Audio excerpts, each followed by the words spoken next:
Hey everyone, it's Mikki here. You're listening to Mikkipedia. This week on the podcast, I speak to Steph Campbell, who is the co-founder and creator of Clover Ferments. Steph goes right into the background of the creation of Clover Ferments that began through a personal health journey for herself and her daughter Clover, who had some significant health challenges upon being born, which no doctor, nutritionist, naturopath could help with. And Steph stumbled upon the idea of these anaerobic fermentation products that led to the resolution of Clover's gut issues and led Steph down the path of creating her tonics. And it's such a remarkable story, which I think will be super helpful for parents who may be dealing with food intolerances and gut-related issues for their children. Not just children though, Steph has so many amazing testimonials as to how they've really helped improve customers' gut-related issues as well. So I think you guys are really going to love hearing this story. So as I said, Steph is the co-founder and creator of Clover Ferments, and she has included a discount code for New Zealand listeners to get 10% off their first order using the code Mikki10. That's Mikki in capitals, 1010. Then for any international listeners that are keen to try the tonics, they can't ship them internationally, but they have created an ebook so people can make their tonics at home. And Steph has provided the links for me to provide to you guys. So I've popped them in the show notes as well. Just a reminder though, before we crack on into the podcast, the best way to support Mikkipedia is to hit subscribe on your favourite podcast listening platform. That increases the visibility of Mikkipedia and amongst literally thousands of other podcasts out there. So more people get the opportunity to learn about products such as Clover Ferments and to learn from experts that I have on the show. All right team, enjoy the conversation I have with Steph Campbell. Hey Steph, thanks so much for joining me this morning from the lovely Wanaka. How long have you been in Wanaka? Have you just always lived here? No, so I met my husband here how long ago was it now? I don't know, 12 years ago when he was a snowboard instructor. And I was here on holiday, and then we used to do the seasons back and forward, like chasing the snow. And then we lived, Wanaka, Auckland. And then when I was pregnant with my second, Clover, because I'd gone through such a rough journey already with my first, my parents are here. And I was like, hey, Matt, I'm moving to Wanaka. I'm moving with Ari and the baby in my tummy. Are you coming? And so then that was 5.5 years ago. So we've been back here for 5.5 years. Oh, amazing. And I'm sure it wouldn't have been a hard sell if he is a snowboard or was a snowboard instructor. Yeah, exactly. He's changed careers now, but he can go up before work and on the weekends and stuff. So he's like, okay, yeah, I'm coming. Oh, nice one. That's great. I am super stoked to get to chat to you, Steph, about your tonics, which I have tried and love. But importantly, sort of how, the genesis of your products as well, the Clover Ferments, because you've got such an awesome backstory. And I think for any parent out there who might have either been in a similar situation to you or who is currently sort of experiencing, if I say trauma with a little t, it probably doesn't even seem like a little t trauma at the time. Just the distress that someone can go through, that your little baby can go through with all of the health complications that you had with your baby. Or even dealing with that themselves as well as an adult. Yes, 100%. And I love it because we're going to bring a great story of I would say of hope, but you know what, if someone hasn't even tried anything like your tonics, which we'll go into detail about later on in this conversation, then absolutely it gives someone something to try, I guess. Yeah, nice one. So Steph, actually, let's start by having you sort of introduce yourself and your company and what you do. Okay, cool. So as you said, my name's Steph, and my company is called Clover Ferments, which is named after our second-born Clover. And we founded Clover Ferments when we had Clover, it was realised that she couldn't tolerate any foods apart from lamb, leek, and green beans for the first 1.5 years of her life. And that meant, because I was breastfeeding her, because of course she couldn't tolerate any formulas or anything either, that meant that also I could only eat those 3 foods for 1.5 years. So if Clover or I ate anything apart from lamb, leek, and green beans, she would have severe reactions, from like nappies full of blood and end up in hospital, to hives, to screaming all night, eczema, digestive upset, these kind of things. And we tried what felt like everything for that 1.5 years. We tried osteos, we tried baby probiotics, we tried elimination diets. Honestly, the list just goes on. And we didn't see any improvements. And then finally, I joined this mums group online because I was like, am I the only person in the world who has a baby who can only eat 3 foods? But turns out there's a lot of them out there. And I found this mums group online with all these other mums going through the same thing.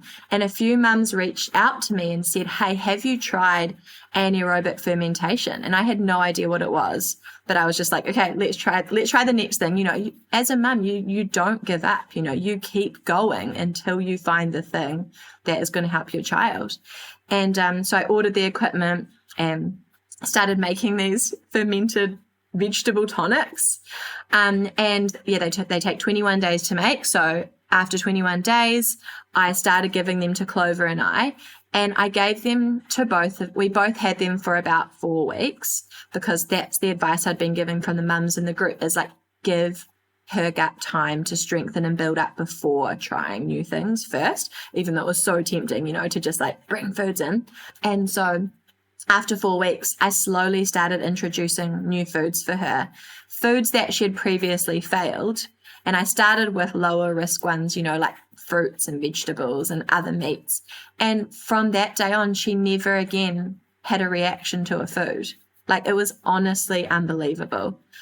So once she was 1.5 years, then she could just eat everything and continue to grow and thrive. And so that's the story of making the tonics, but then how it turned into a business. Can we stop there? Because it's a lot. No, that was great. That was a great introduction. I just want to unpack a little bit of this so we can get a real sense of, I guess, your backstory as well. So my first question is, like, did you yourself have allergies growing up as a child? I mean, your mum is in Wanaka. Obviously, when you were having Clover and you were seeing Clover with all the distress, did you chat to your mum about your own sort of childhood history? My mum did say that I'd been a really colicky baby. That was kind of the only thing. And she said, looking back, maybe, I had some intolerances or something as a baby. But you don't know what you don't know, I guess. Exactly, yeah. And then going forward throughout my life, I didn't have any known intolerances or allergies. I ate everything. But now looking back, and my gut health is in a completely different place, I'm like, wow, I did have some gut issues my whole life until I got my gut sorted. And I just didn't realize, because I had them my whole life, I thought it was normal. What, are we talking bloating, gas? Yeah, nothing major. I didn't have eczema, and I didn't have, other symptoms like that. But I did have, bloating, gas. I remember having like stages of constipation. Yeah, so definitely looking back, I'm like, wow, I've come a long way, because my tummy was not comfortable then, and I don't experience those things now. So I do think that going into my first 2 pregnancies, my gut was not in an ideal state. And so I'm not surprised that my 2 oldest girls have had gut issues, because, that the baby inherits the mum's microbiome when going through the birth canal. So if my gut isn't in a good place, then baby's probably isn't going to be either. And what about Matt? Like, did he have any, significant... I feel like similar to me. Yeah. Ate everything, no known food intolerances or allergies, but definitely has realised, oh, my gut is in a better place than it was. So, and then the both of us combined. Yes. Yeah, totally. And what about, now you said Ari had a few issues, but clearly not so significant that you then went and built a company around it. Exactly, because with Ari, first of all, we didn't really know about food intolerances and allergies at this point. So it was funny. It's the kind of same timeline. She had 1.5 years of she just was always unsettled unless she was really distracted. I remember posting in a mum's group saying, hey, does anyone else's baby cry all the time unless they're distracted? And no one commented. Oh, no. And I was like, oh, my gosh, this isn't normal. Yeah. And that's when I ended up going to a doctor, and he was amazing. And he was like, I think she's got food intolerances. And we cut out dairy, soy, and gluten. And within 2 weeks, she was a completely new person, baby. Amazing. And then we didn't reintroduce them until, because if she had them occasionally, I do think it affected her. But then once we got onto the tonics, I was like, oh my gosh, we can reintroduce dairy, soy, and gluten for Ari. And we did. And again, she's never had an issue with them since then. Oh, that's so interesting, isn't it? And isn't it interesting, like, that Ari had some, she obviously had these intolerances, but the more significant issues were with Clover, which would have been your body through 2 pregnancies as opposed to just one. And that's the interesting thing, is talking to the mums in the mums group, they're like, each baby gets worse unless you address your gut health. So obviously that was the case for me. Ari had, let's say, moderate intolerances, Clover severe, but then that's when my husband wanted to have a third, and I'm like, oh my gosh.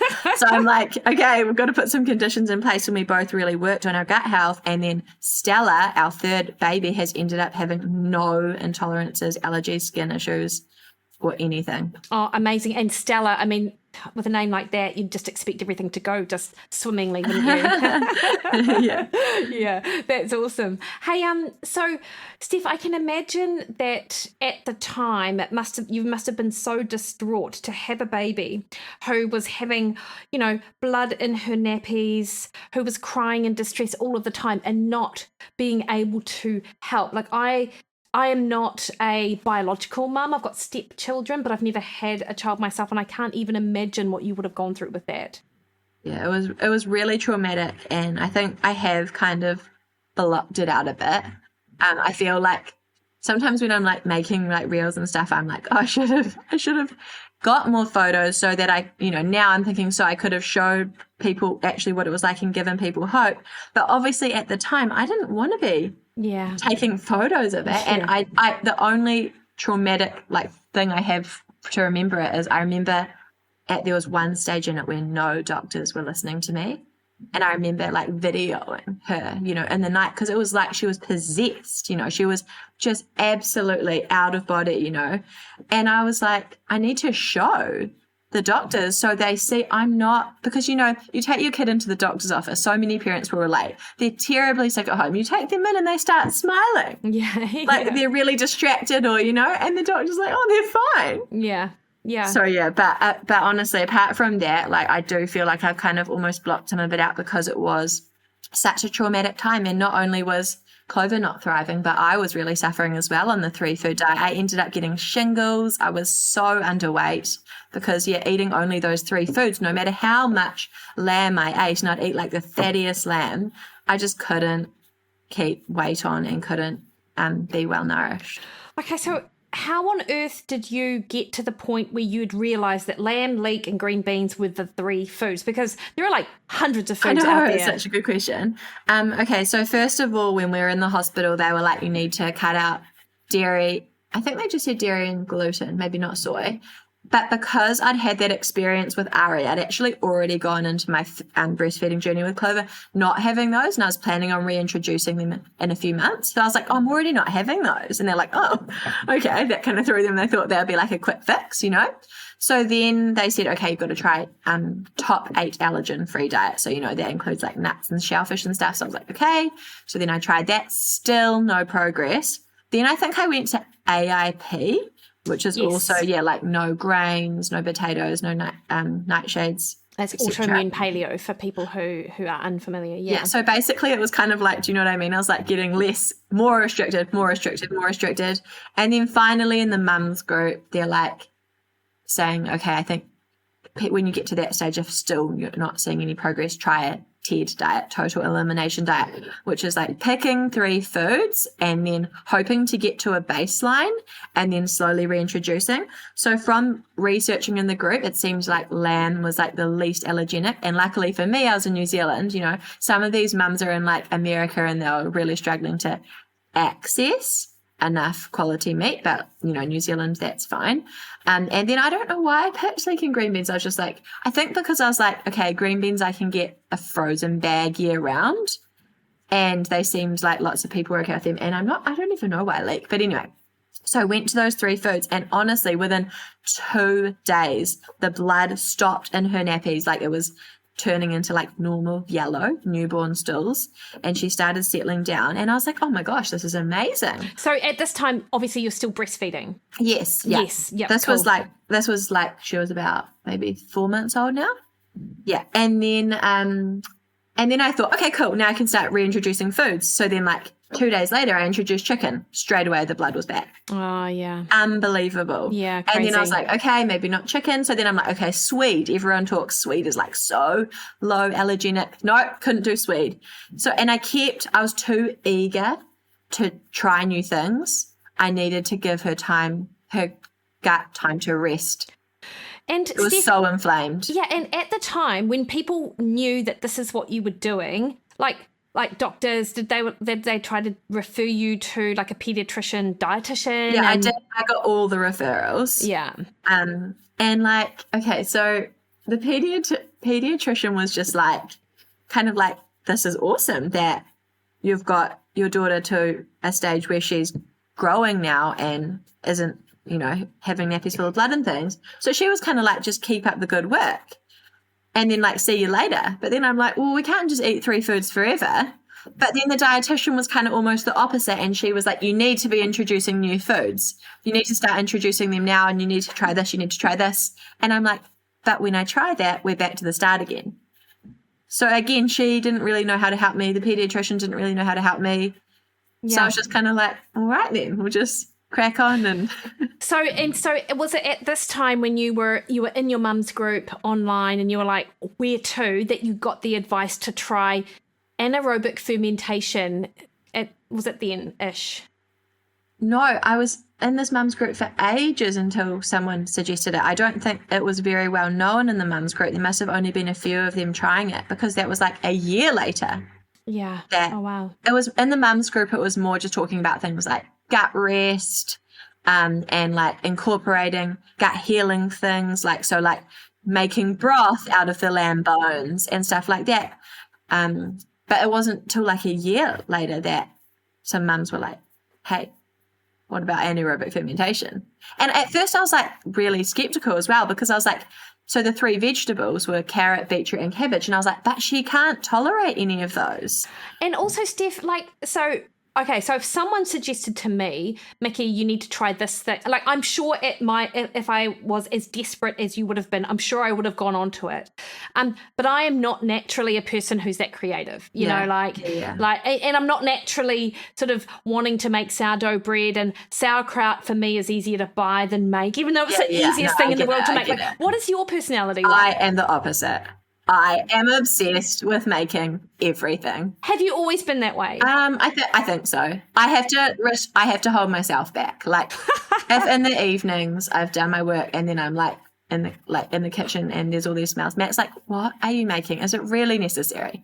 He's like, come and chill out. Like, yeah, I'm the opposite. So so that's why I was just like, yeah, bring it on. I'm making these tonics, you know? Yeah. Although, to your point, you were skeptical because you were like, well, gosh, if she cannot tolerate cabbage, carrot, and beetroot, what the hell? Exactly. I was like, how is she going to drink these? But I was just like, well, you know, I'll give anything a go. And honestly, I don't know why. I don't know if it's because they are fermented and it's also in such small doses, especially when you start. But she was fine. She was fine with them. Because lots of people do message me and they're like, oh, I don't want that one because it's got cabbage in it. I can't tolerate cabbage. And I'm like, don't knock it until you've tried it, because Clover couldn't tolerate anything. Now, we're talking tonics, right? Mm. So, like, it's not sauerkraut. Yes, exactly. It's tonic. Yeah. Okay. So, when someone said anaerobic fermentation and you were like, oh, okay, I'll give this a bash, like, why would this work? Okay, so basically it's fermenting. I'm going to keep it really simple, but without oxygen present. So we use special airlocks so that no oxygen enters the tank. And therefore that's creating a low histamine ferment. So lots of the fermented foods out there are so amazing, but they might be quite high in histamine, which some people, especially some people with gut issues, can't tolerate. So these people with gut issues are being told to like add in fermented foods, and then they're adding them in and they're like, I can't tolerate that. So they can't have it. But because the tonics are low in histamine because of the anaerobic fermentation, lots of people find that they can tolerate the tonics. I mean, not everyone, some people, there's always going to be some people who can't. And also people are going to have different doses. Some people can tolerate a smaller dose and some people can tolerate more. But we always say it's not about having the upper dose. It's about having the dose that your body can tolerate. Yeah, and I guess it would be for anyone listening who wants to try it, it would be starting small and working up. Yeah, exactly. And then if you're having any uncomfortable symptoms like, let's say, gas or loose stools, then bringing it back down. So, Steph, because I think about how I would be in this situation, I'd be freaking out that oxygen accidentally got in, you obviously you got the equipment and you were fairly confident of your ability to successfully do the fermentation. Were you sort of a little bit anxious that you would try it and it wouldn't work?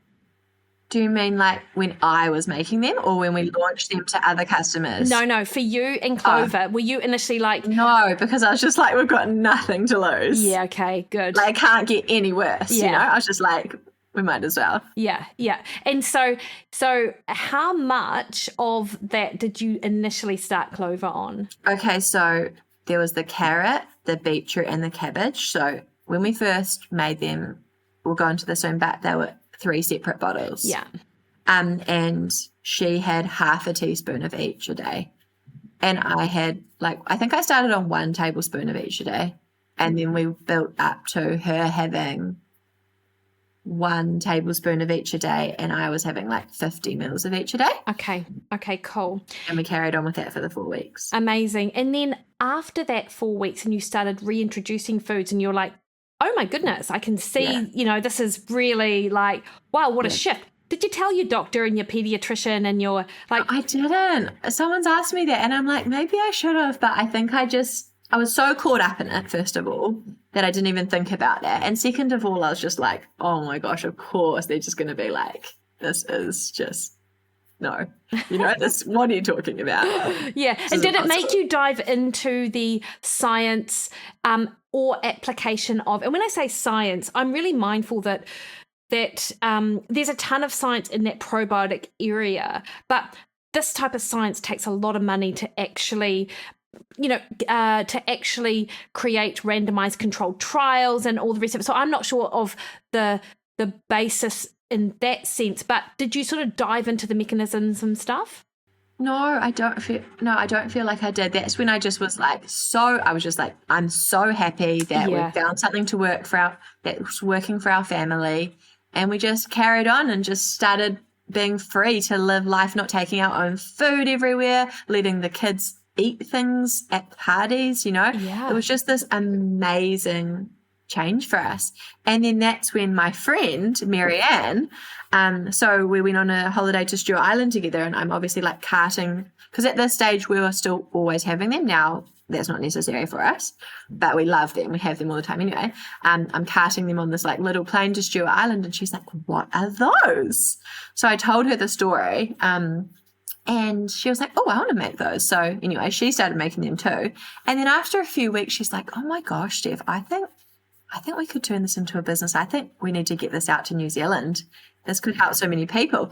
And at the time when we started, then we turned into Clover Ferments, we were like, okay, we know that it can potentially help people with allergies and intolerances, but we had no idea what else it was going to help with. So we used to get people messaging us like, hey, can it help with this? Can it help with this? Can it help with this? And we had to say, look, we don't know. Why don't you give it a go and see? this was like really early days. And then a few weeks later, we'd get these messages of people with like photos of their skin, like their eczema cleared up, or they're like, my constipation's completely eased, just all these things. And we were like, oh my gosh, these are even more magic than we thought. So that's interesting, and particularly the constipation one, because I talk to a lot of people who have issues with constipation, which seems to be related, a couple of things, in my clinical population, at least anyway. One is that sort of undiagnosed food tolerance, which you pretty much, which of course is resolved once that food has been eliminated. But actually constipation can happen for so many other reasons as well, like stress and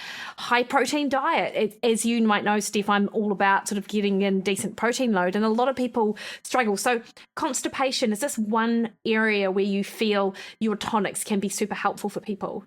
Oh my gosh, like I honestly don't think we might have had one case of constipation that hasn't been resolved by the tonics. Oh my gosh. I used to be able to say none, but there has been one now. Always outliers. But otherwise, whether it's a kid, whether it's an adult, we get messages within 2 weeks and they're like, I'm regular, my constipation's eased. Okay. It's just like amazing. That is absolutely huge. And just by adding them in as well, not making other changes. Yeah. So how do the ferments work in the gut? Like what do we know what's going on? Have you like this? No, I feel like this is the area that, okay, all the stuff around testing that's kind of our next step. Like at the moment, everything is kind of anecdotal, we don't really know exactly how they're working. And we don't really know exactly what strands there are. But to be fair, each batch would have different strands because, it's just made with beautiful organic produce, water and sea salt. We're not adding any starter cultures. So that's kind of our next step we're hoping to do is the testing. Yeah, amazing. As I follow a guy, Michael Ruscio, and he's amazing and he's all about gut health. And in his experience, he's got a great book actually, Healthy Gut, Healthy You, and it sort of almost runs contrary to some of these other protocols like AIP. He's like, let's just keep this as simple as possible, and so that's his whole sort of premise. And in his read of the research, he's like, there are these particular strains that might do X, Y, Z, but ultimately it's a genus, it's the actual family. So you say you're not sure about what kind of strains, that might not even be important. It might even just be that the overall family of probiotics that you've got in there are actually doing the work. And maybe the fact that each batch does have different strains is really helpful because you're not just getting like certain ones each time, you're getting a diverse range. Yes, 100%. So your friend's like, hey, we should make a business out of this. Yeah. You go home and talk to Matt. What's Matt say? He's just so positive. He's always just, oh yeah, go for it, So how did you say, I think I was feeling like, I don't think I realized what I was getting myself into though, as in with already 2 under 5 at home and then soon 3 under 5 at home and starting up a new business. Crazy. I don't think I realized what I was getting myself into. No regrets, but it's been a busy time. And is it just you, Steph, or is it your friend involved as well? There's quite a few of us now. So Marianne and I were the co-founders, and then because at first I was making it in my Wanaka home kitchen, but then we soon realized we need a proper fermentary. We were like, is it in Auckland or is it in Wanaka? It made sense for it to be in Auckland for so many reasons. So then Marianne was making it in Auckland. We soon realized we need a head fermenter. Yeah. And then we found Georgia, who is a head chef. She's like a super well-trained chef and really interested in fermenting health and wellness, and also like a certified mum and baby nutrition consultant.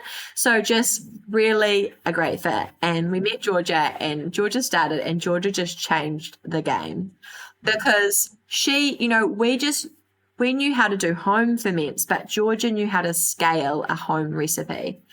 And not only that, but Georgia knew how to create new products because I just knew what I knew, which was the carrot, the beetroot, and the cabbage. We had some feedback from customers that they found it a bit too much admin having all 3 once a day. So Georgia started trying fermenting those 3 vegetables together and then bottling them in what we called the blend. And then we started rolling that out to customers to try to see if they continued to get the same results. And they did. And they preferred the flavour. Like, everyone loves the beetroot, but the cabbage sometimes was slimy. It's just high in pectin. It's just what it was like. Sorry, that was the carrot. Sorry. The cabbage, some people like sauerkraut, but some people don't. They're like, it's just too cabbagey and farty. Yeah. The blend is a lot more mellow.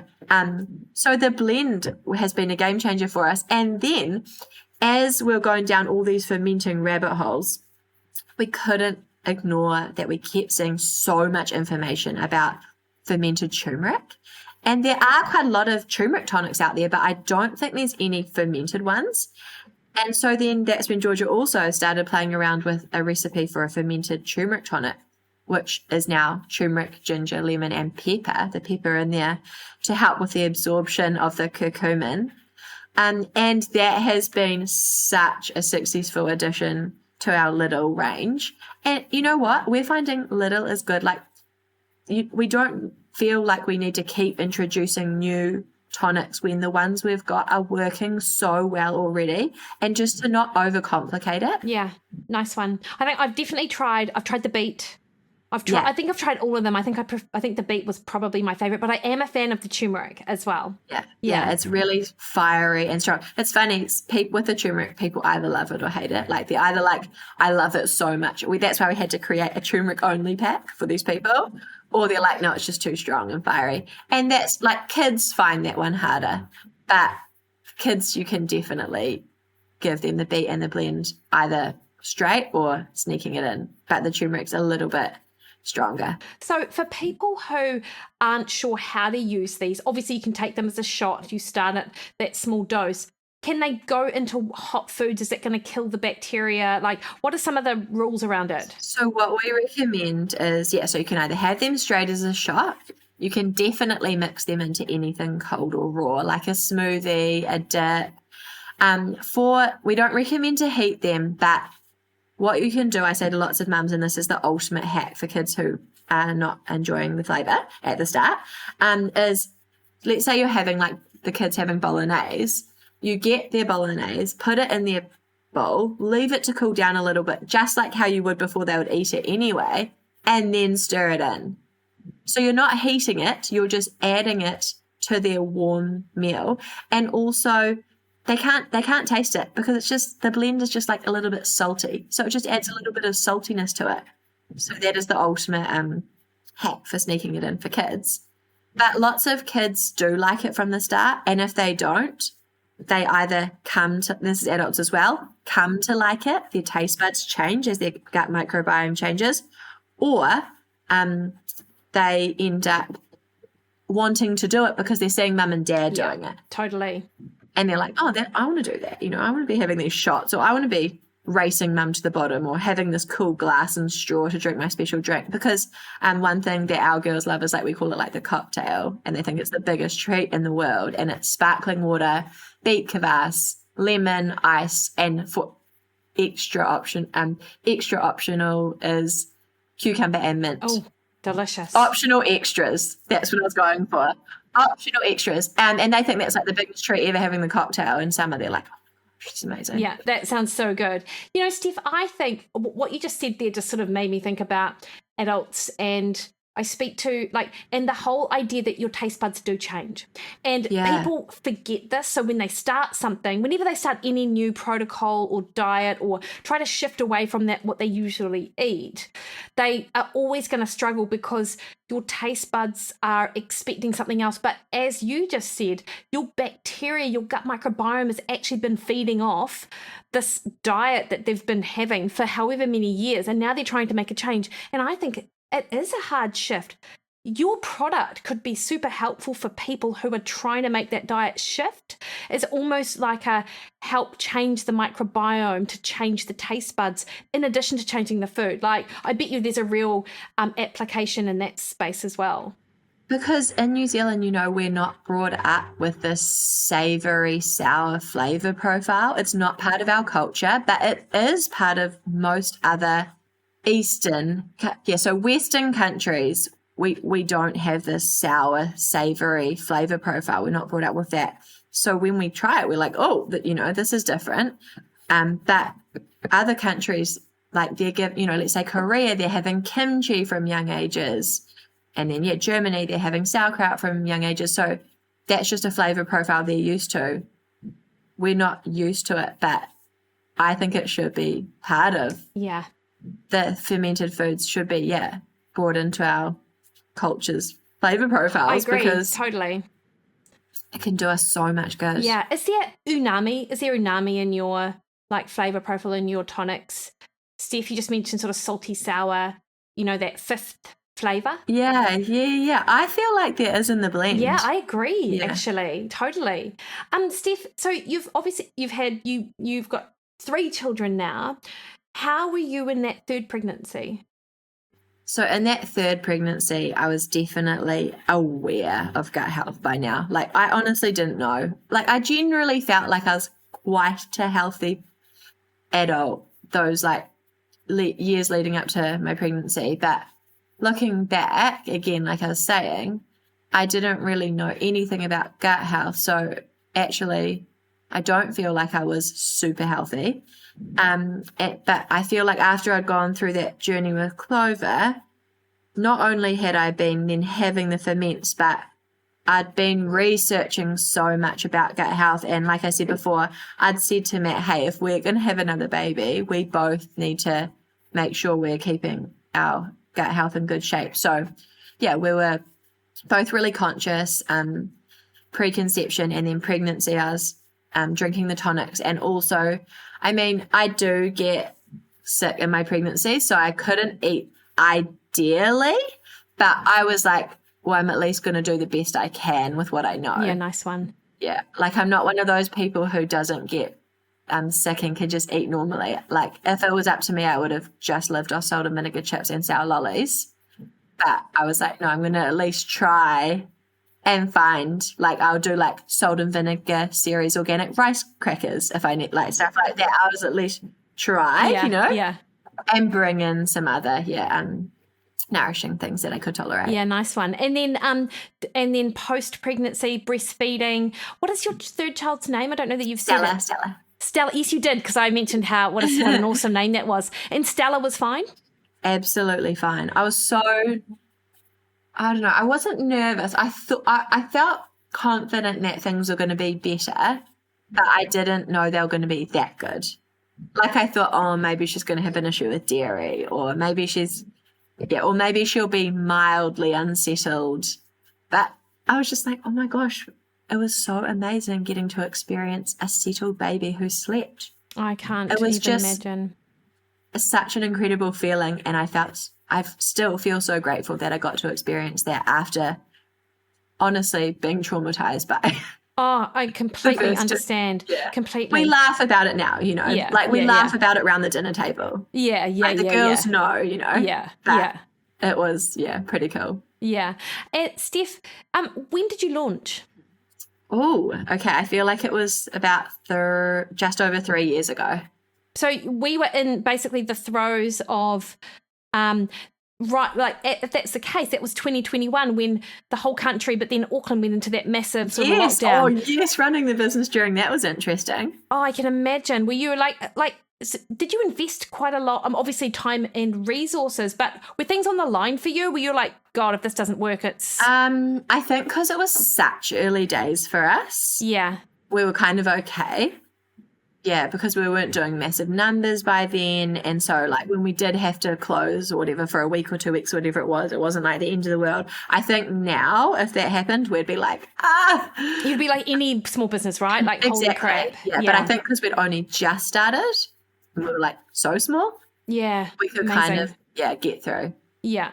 And you mentioned that when you went to the Stewart Island with your friend Marianne, you were taking like all your tonics with you because you needed them. Did you not need them? Do you not need them every day now? So what is that sort of... We haven't needed them for years. Oh, interesting. Like, honestly, I feel like... I'm trying to think how long we had them before until I felt brave enough to go without them. I don't know, let's say maybe 6 months. After 6 months, I think I was like, okay, we're going away this weekend. I'm not going to take them. and then we were fine. And then we'd go away for a week and I wouldn't take them and we'd be fine. Like it was just kind of like that. And then I think I got to the point where I was like, we don't actually need these at all now. But obviously we really want the benefits still of, just the keeping our gut healthy and strong and our immune system. So we do still have them regularly.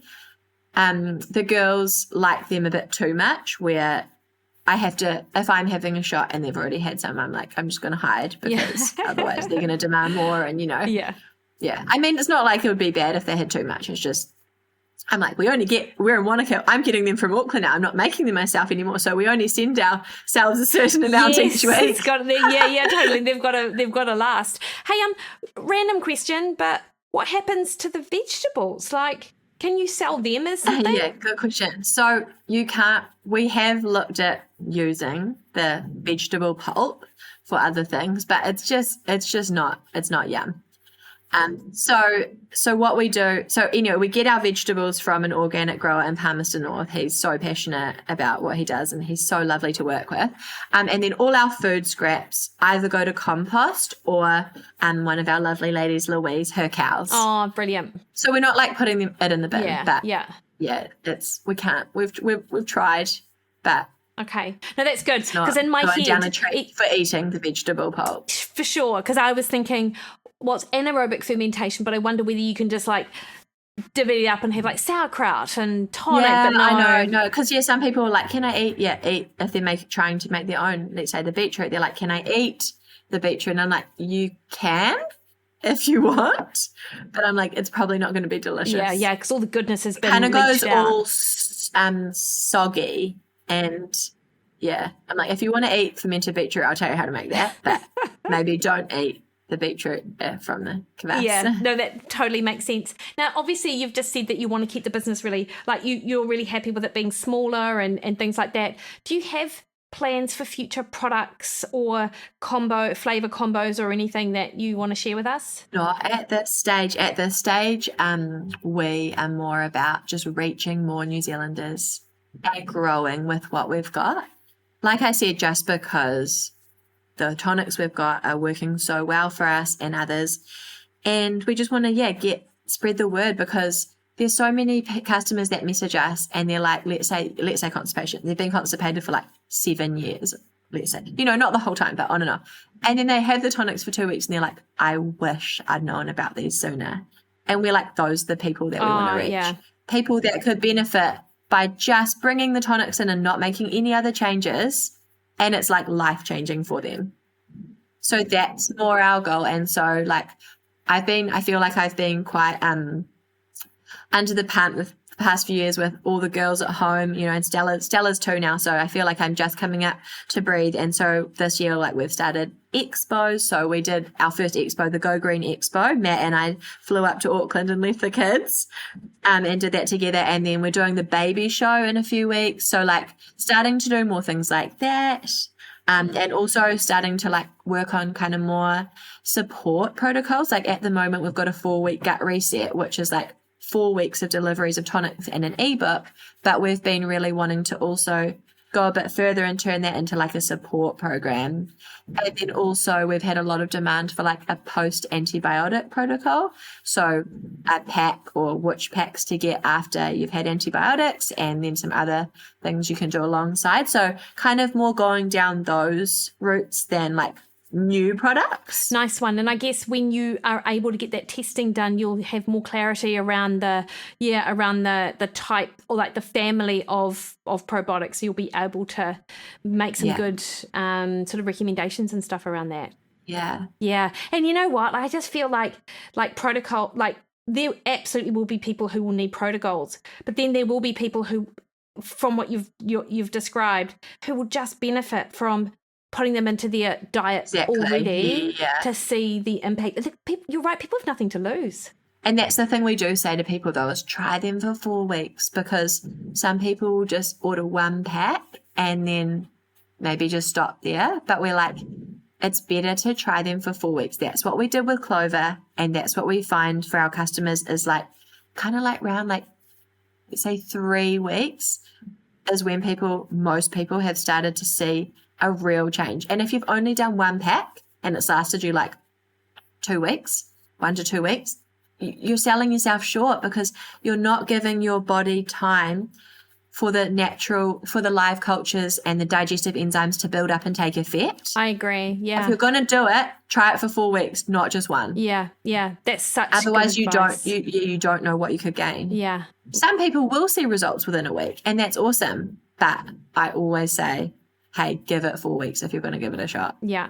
Amazing, Steph. And that makes me think, like, because my gut is fairly fine, I think, but, sometimes it does get put under the pump with regards like to everyone's in the world we live in.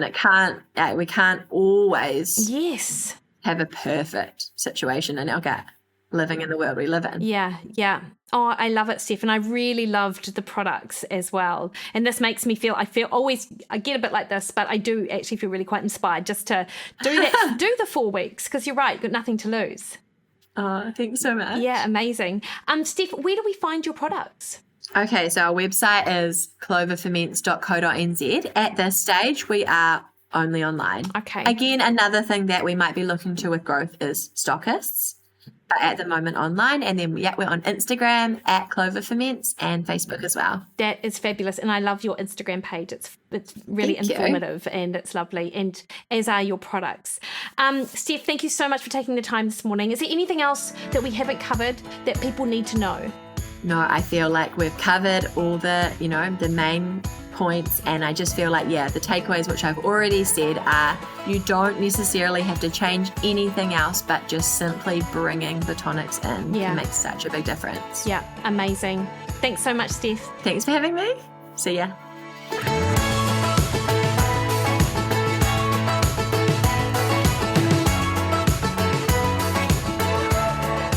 Alrighty, hopefully you enjoyed that, and I just found it super fascinating, particularly the testimonials that came through for constipation. I mean, as a nutritionist, I get people struggling with constipation all of the time. So when I heard Steph mention that, particularly the beet kvass and how it was such a potent solution for people, I certainly got a lot of my clients onto it.